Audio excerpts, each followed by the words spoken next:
प्राथमिक पाठशाला डाणी सोपरा। ठीक है बेटा, तो आज हम क्या सीखेंगे? हमारा आज का विषय रहेगा वर्ण विचार। क्या रहेगा? वर्ण विचार। और उसके अंदर हमारी कॉम्पिटेंसी रहेगी अनुस्वार और अनुनासिक। और उसको सीखने के लिए हम इस वर्किंग मॉडल की सहायता से सीखेंगे।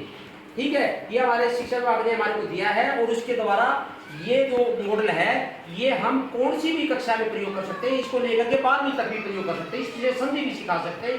इसके माध्यम से हम वर्णों के भेद भी सिखा सकते हैं।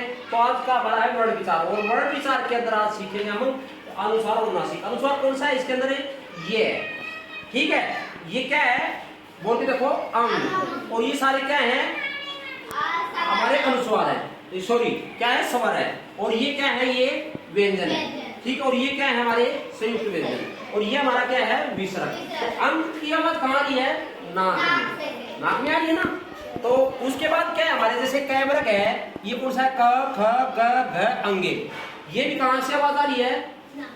बोलो जोर से। नाक से आ रही है ना। तो ये अण न मैं, ये पांचों वर्गों के जो पंचम अक्षर हैं उनकी सभी की नाक में आवाजें आती है। और जब भी हम इसको आधा लिखेंगे, आधा का मतलब क्या होता है? जैसे अंगे है, इसको आधा लिख सकते हैं, लिखेंगे, लेकिन क्या लगेगा इसके नीचे? क्या लिखे लगेगा? इसको आधा लिखना है तो हमें अलग लगाना पड़ेगा ना। इसी प्रकार ये है, इसको अगर आधा करेंगे तो हम क्या हो जाएगी? ये जो पाई होती है, पाई किसे कहेंगे? किसी अक्षर के आगे लगी हुई खड़ी रेखा को पाई कहते हैं। तो ये को आधा करेंगे तो कैसे लिखा जाएगा? हमें ये हम लगा सकते हैं? बताओ, मैं को हम लगा सकते हैं? तो इनकी पाई हट जाएगी, ये हो जाएगा और ये मैं हो जाएगा। ठीक है ना। तो ये पाई वाले और कुछ बिना पाई वाले हमारे व्यंजन है। उसके बाद बेटा सब का इनका क्या आएगा? ये सारे क्या है? इनमें अनुस्वार होता है। अनुस्वार होता है ना, अनुस्वार किए गए जिसमें नाक में आवाजें आएगी और नाक और गले में आएगी, वो क्या होगा? अनुनासिक। क्या होता है वो? अनुनासिक का चिन्ह क्या होता है? चंद्र और बिंदु। चंद्र और बिंदु होता है। इसकी नाक और गले में आवाज आती है। जैसे हमारे ये क्या है? ये अनुस्वार है, इसको पढ़ के देखो क्या है ये शब्द? ये क्या है? ये क्या है? ये गांठ, ये प्राप्त। अब ये देखेंगे इसके ऊपर क्या लगा हुआ है? अनुस्वार। इसके ऊपर भी क्या है? अनुस्वार। ये भी अनुस्वार है। अनुस्वार है ना, क्योंकि नाक में आवाज आ रही है। लेकिन आप ये अनुस्वार और ये अनुस्वार तुम ये कह सकते हो सर हमें क्या पता चलेगा कि ये भी ऐसा ये यहाँ पर क्या बन गया? संबंध।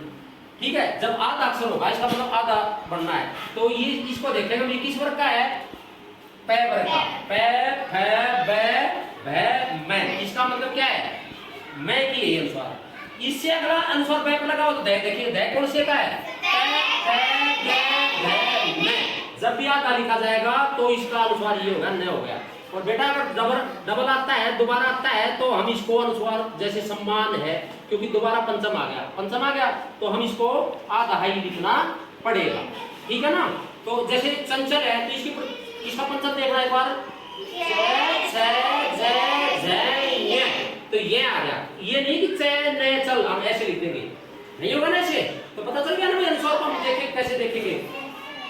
उसके बाद है जैसे हमारा ये है, ये क्या है? विसर्ग। इसको जब लिखते हैं हम प्राप्त है कि हो जाती है और झटका सा महसूस होता है।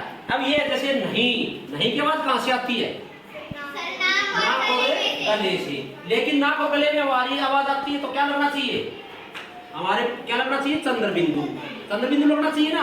परंतु आपने कभी भी चंद्र बिंदु लगा हुआ नहीं देखा। इसके पीछे क्या कारण है? इसके पीछे कारण है हिंदी साल में क्या किया हुआ है?